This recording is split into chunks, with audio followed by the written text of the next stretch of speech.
அஸ்ட்ரோசைன் channel வாயிலாக உலகெங்கும் வாழ்ந்து கொண்டிருக்கும் சகோதர சகோதரிகளுக்கு அன்பார்ந்த வணக்கங்கள் மற்றும் வாழ்த்துக்கள். இன்றைய பதிவு ஜூலை மாத ராசி பலன்கள். இந்த ஜூலை மாதத்தினுடைய கிரக நிலைகளை முழுவதுமாக பார்ப்போம். அப்படி பார்க்கும் பொழுது செவ்வாய் பகவான் ரிஷபத்தில் அமர்ந்திருக்கார். சுக்கிர பகவான் பார்த்தீங்கன்னா இந்த மாதம் 4ஆம் தேதி ஜூலை 4ஆம் தேதி கடகத்திலிருந்து சிம்மமனைக்கு பயிற்சியாகிறது. அங்கே கேதுவோட இணைய இருக்கிறது. இந்த மாதம் பார்த்தீங்கன்னா இந்த ராகு கேதுக்களினுடைய பிடியில் தான் எல்லா கிரகங்களும் சிக்குண்டு இருக்குது அப்படின்னு சொல்லுவேன். கடகமனையில் வக்ரமாக இருக்கக்கூடிய அந்த புதன் பகவான் மீண்டும் மிதுனத்துக்கு வக்ரமாக செல்கிறார். அதாவது ஜூலை மாதம் 7ஆம் தேதி, ஜூலை மாதம் 24ஆம் தேதி புதன் பகவான் வக்ர நிவர்த்தி அடைகிறது. ரைட். சனி பகவான் பார்த்தீங்கன்னா இந்த மாதம் வக்ர நிலைக்கு அடைகிறார். எப்போ? ஜூலை மாதம் 27ஆம் தேதி. அப்போது இந்த கிரக அமைப்புகளை வைத்து கொண்டு இந்த மாதம் என்ன மாதிரியான பலன்கள், சாதகம் என்ன, பாதகம் என்ன, எதை செய்யலாம், எதை செய்யக்கூடாது, எந்த மாதிரியான தெய்வ வழிபாடு இந்த மாதம் உகந்தது என்பதை பற்றி இந்த பதிவில் நம்ம டீட்டெயிலாக நம்ம பார்க்க போகிறோம். அதற்கு முன்னால் நம்முடைய சேனலை நீங்கள் ஃபஸ்ட்டு டைம் பார்ப்பவர்கள் என்றால் மறக்காமல் சப்ஸ்கிரைப் பண்ணிக்கிங்க. விருச்சிக ராசி அன்பர்களே, ஜூலை மாதம் எப்படி இருக்க போகுது அப்படின்னு பார்க்கும் பொழுது உங்கள் ராசிநாதனான செவ்வாய் பகவான் 7ஆம் இடத்தில் அமர்ந்து கொண்டு உங்கள் ராசியை பார்க்குறார். ராசிநாதன் ராசியை பார்ப்பது ஒரு நல்ல அமைப்பு, நல்லா இருக்க போகிறீங்கன்னு அர்த்தம். அதே சமயத்தில் உங்களுக்கு யோகத்தை தரக்கூடியவன் பூர்வ புண்ணியஸ்தானத்தின் அதிபதி யார் அப்படின்னா குரு பகவான் பாக்யஸ்தானத்தில் அமர்ந்து கொண்டு 5ஆம் பார்வையாக உங்கள் லக்னத்தை பார்க்குறார். அப்போ ராசிநாதன் ராசியை பார்ப்பதும் யோகத்தை தரக்கூடிய கடவுளினுடைய அனுகிரகத்தை பெற்ற அந்த குரு பகவான் உச்சமாக இருந்து உங்கள் ராசியை பார்ப்பது ஒரு நல்ல அமைப்பு. அப்போ உங்கள் எண்ணங்கள், செயல்பாடுகள், சிந்தனைகள் நல்லா இருக்கும். மனதில் இருந்து வந்த குழப்பங்கள் நீங்கும். தெளிவான டிசிஷன் எடுப்பீங்க. இது செய்தால் கரெக்டு. அதாவது உள்ளுணர்வு சக்தி நல்லா மேம்படும். உங்கள் உள் மனசு என்ன சொல்கிறதோ அதை செய்யலாம். தடைபட்ட விஷயங்கள் எடுத்து செய்து வெற்றி பெறக்கூடிய ஒரு நல்ல மாதம். பாக்கியம் கிடைக்க போகுது. எதை மனதில் நினைத்து யோசித்து கொண்டு இருந்தீர்களோ, இதை செயல்படுத்தணும், இதை செய்யணும், அதெல்லாம் செயல்படுத்துவதற்கு எந்த தடையும் இந்த மாதம் ஏற்படுத்த போவதில்லை. விருச்சிக ராசி என்பவர்களுக்கு தொட்டது துளங்கும். வெற்றி கிட்டக்கூடிய ஒரு நல்ல மாதமாகவே அமைகிறது விருச்சிகத்துக்கு. சார், பணம் சார்ந்த விஷயம், பொருளாதாரம், குடும்பம் எப்படி சார் இருக்கும் அப்படின்னு கேட்டிங்கன்னா 2ஆம் இடத்தை பார்க்கணும். 2ஆம் இடம் தான் குடும்பஸ்தானம். அந்த அதிபதி எப்படி இருக்கார் அப்படின்னா பாக்யஸ்தானத்தில் போய் உச்சமாக இருக்கார், வலிமையாக உட்கார்ந்துருக்கார். அப்போ 2ஆம் இடம் வலிமையாக இருக்க போகிறது. அப்போ குடும்பம் வலிமையாக இருக்க போகிறது. அப்போ குடும்பத்தில் ஏற்கனவே பிரச்சனையாக இருந்தவர்கள் கூட இப்போது அந்த பிரச்சனையெல்லாம் வேண்டாம், நம்ம தான் கணவன் மனைவி குடும்பம் ஒற்றுமைய வேண்டும், யார் சம்பாதிச்சால் என்ன, அந்த ஈகோ கிளாஸ், இந்த மாதிரி சின்ன சின்ன விஷயங்களில் கருத்து வேறுபாடு ஏற்பட்ட இந்த விருச்சிக ராசி என்பவர்களில் எல்லாமே இப்போ அதெல்லாம் விலகப் போகிறது. ஒருவருக்கொருவர் புரிந்து கொள்ளக்கூடிய உணர்வுகள், பொதுநலத்தன்மை, சுயநலத்தன்மையிலிருந்து பொதுநலத்தன்மையாக மாறக்கூடிய அமைப்புங்கிறது இந்த மாதம் நல்லபடியாக இருக்குது. குடும்பம் நன்றாக இருக்க போகிறது. குடும்பத்தில் நல்ல சுப விஷயங்கள் நடக்குவதற்குண்டான அத்தனை அம்சங்களும் இருக்கிறது. ஏன்னா 2ஆம் அதிபதி பாக்யஸ்தானத்தில் இருக்குது. அப்போ நல்ல விஷயங்கள், பேச்சின் மூலமாக பிழைக்கக்கூடிய அத்தனை துறைகள், தொழில்கள் சிறப்பாக இருக்க போது. உங்கள் பேச்சு 4 பேர் நல்ல விதமாக கேட்கக்கூடிய அமைப்பு. உங்கள் பேச்சை கேட்காதவங்க கூட இப்போ கேட்கலாம், அவர் சொன்ன கரெக்டாக இருக்கும் அப்படிங்கிற அந்த தன்மை இந்த மாதம் நல்லபடியாக இருக்கிறது இந்த விருச்சிகத்துக்கு. அப்போ தனம், குடும்பம், வாக்கு சூப்பர். 3ஆம் அதிபதி முயற்சி ஸ்தானத்தின் அதிபதி. எல்லாமே உங்கள் முயற்சியால் வெற்றியாகும், அவ்வளோதான். 3ஆம் அதிபதி யார்? சனி பகவான். அவர் 5ஆம் இடத்தில் உட்கார்ந்திருக்கார், பூர்வ புண்ணியஸ்தானத்தில் இருக்கார். அந்த குரு பகவான் 3ஆம் இடத்தை பார்க்குறார், 3ஆம் அதிபதியும் பார்க்குறார். அப்போ 3ஆம் இடம் ஆக்டிவேட் ஆகுதுன்னு அர்த்தம் உங்களுக்கு. 3ஆம் இடத்துல என்ன இருக்குது சார்? சகோதர விஷயங்கள். அப்போ சகோதரரோட ஏதோ ஒரு பேச்சுவார்த்தை அல்லது ஏதோ ஒரு நல்ல விஷயங்கள் நடக்கக்கூடிய, நீங்களும் சரி அல்லது சகோதரர் சரி, ஏதோ ஒரு நல்லவைகள் நடக்கக்கூடிய அமைப்பு இந்த மாதம் நல்லபடியாக இருக்குது. பிரயாணம் நல்லபடியாக அமையும், வியாபாரம் சூப்பராக இருக்கும், ஒப்பந்தங்கள் ஏற்படும், மியூசிக் கலைத்துறையில் சில விஷயங்கள் புதுப்பிக்கக்கூடிய அமைப்புகள், கலைத்துறையில் நாட்டம் இருக்கும், எழுத்து கதை கட்டுரை இந்த மாதிரி இருக்கக்கூடிய நபர்களுக்கெல்லாம் ஒரு நல்ல ஒரு மாற்றத்தை கொடுக்கும், நல்ல எண்ண உணர்வுகளை தூண்டக்கூடிய அமைப்பு இருக்குது. இதெல்லாம் நல்லபடியாக இருக்கக்கூடிய அமைப்பு. ஒப்பந்தங்கள் கிடைக்கும், புதிய புதிய ஒப்பந்தங்கள் தேடி வரக்கூடிய வாய்ப்புகள் இந்த மாதம் நல்லா இருக்குது அப்படின்னு சொல்லுவேன். 4ஆம் அதிபதி தனக்கு 2ல் இருக்கார். அப்போ இடத்தின் மூலமாக அனுகூலம் ஆதாயம், ஒரு சிலர் இடம் வாங்கக்கூடிய எண்ணங்கள் உருவாகும், அல்லது இடத்தை விற்கக்கூடிய வாய்ப்புகள் உண்டு. அந்த இடம் சார்ந்த விஷயத்தில் ஒரு நல்லவைங்கிறது கண்டிப்பாக உண்டு. வீடு சார்ந்த விஷயம் நல்லது தான். வீட்டை ஆல்டர் பண்ணுறது, வீட்டை மாற்றுறது, இல்லை வீட்டை வாங்குறது, இதெல்லாம் ஏதாவது தடை வருமானா நிச்சயமாக இல்லை, தடை இல்லை. ஸோ வீடு வாங்கலாமா? இந்த மாதம் ஜூலை மாதம் வாங்கலாம், அதில் எந்த மாற்று கருத்து இல்லை. ஆனால் ஒரே விஷயம், டாக்குமெண்ட்டுக்கு காரக கிரகமான புதன் பகவான் 8ஆம் இடமான அட்டமஸ்தானத்தில் உட்கார்ந்துருக்கு, அது வக்ரமாக இருக்குது. அப்போ என்ன, டாக்குமெண்ட்டை மட்டும் கரெக்டாக செக் பண்ணணும். எந்த இடத்த வாங்க போகிறீங்களோ அந்த இடத்தில் ஏதாவது வில்லங்கம் இருக்கிறதா என்பதை ஆழமாக நல்லா பார்த்து வாங்கணுங்கிறத மட்டும் ஞாபகத்தில் வைத்து கொள்ளுங்கள் விருச்சிகத்துக்கு. மற்றபடி வாங்குவதற்கு எந்த தடையும் இல்லை. குழந்தை படிப்பு எப்படி இருக்குது சார்? குழந்தை காரக கிரகமான குரு பாக்கியஸ்தானத்திலிருந்து 5ஆம் இடத்தை குழந்தை ஸ்தானத்தை பார்க்குறார். அப்போ குழந்தை நன்றாக இருக்க போகிறது.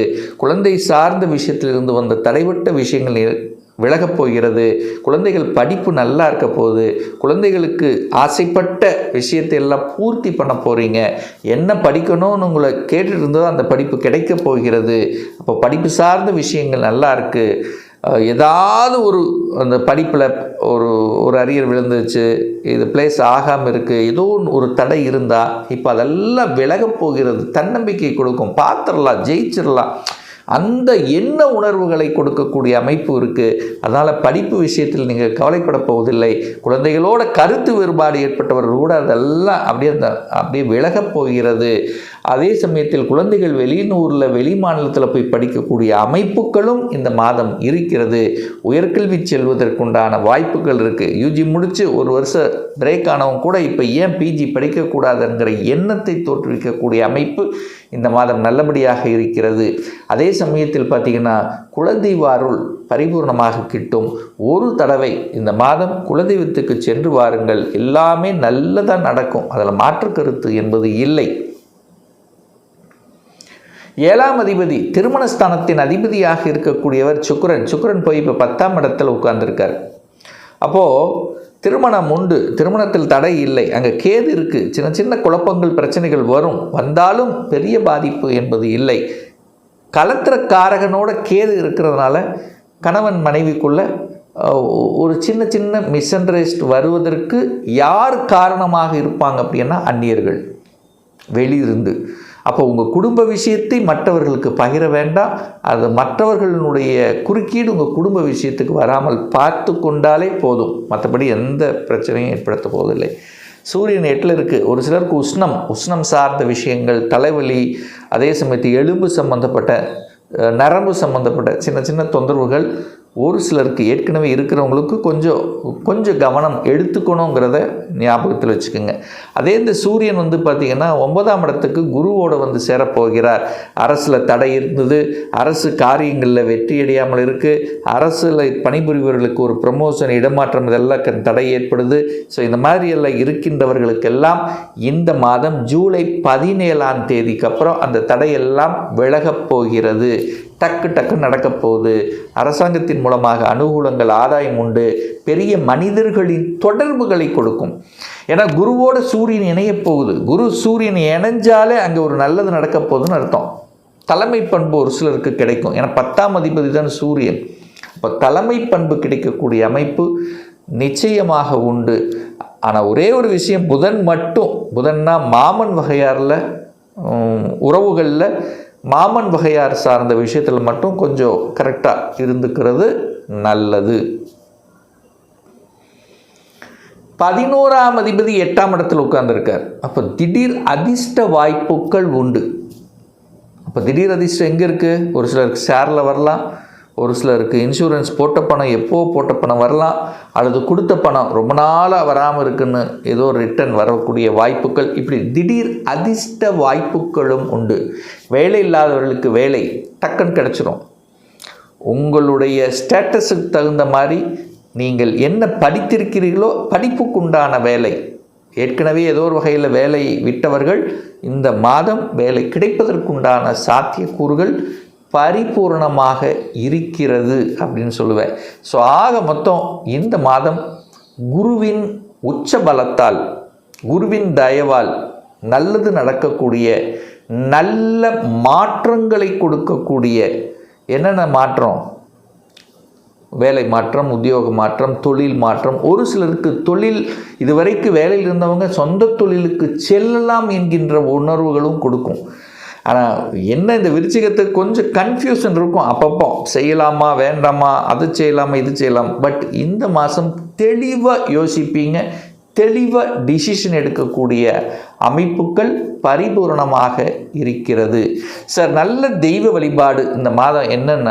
உங்கள் ராசிநாதனை கெட்டியை பிடிச்சிக்குங்க. செவ்வாய் தான். செவ்வாய் என்ன? முருகப்பெருமான்.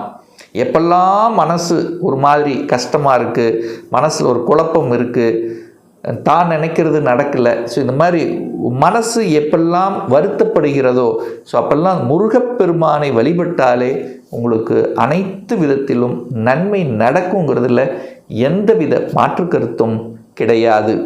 இப்போ நான் சொன்னது கோச்சார ரீதியாக இந்த ஜூலை மாதத்துக்குரிய ஒரு பொதுவான பலன்கள். இந்த ராசி நட்சத்திரத்தில் பார்த்தீங்கன்னா பல கோடிக்கணக்கான பேர் இருப்பீங்க. எல்லாத்துக்கும் ஒரே பலன் அப்படின்னா நிச்சயமாக இல்லை. ஏன்னா ஒவ்வொருத்தரும் டிஃப்ரெண்ட், ஒவ்வொருடைய ஜாதக அமைப்புகளும் வேறுபடும், தசாபுத்தியும் வேறுபடும், அதற்கு தகுந்த மாதிரி பலன்களும் மாறுபடும்.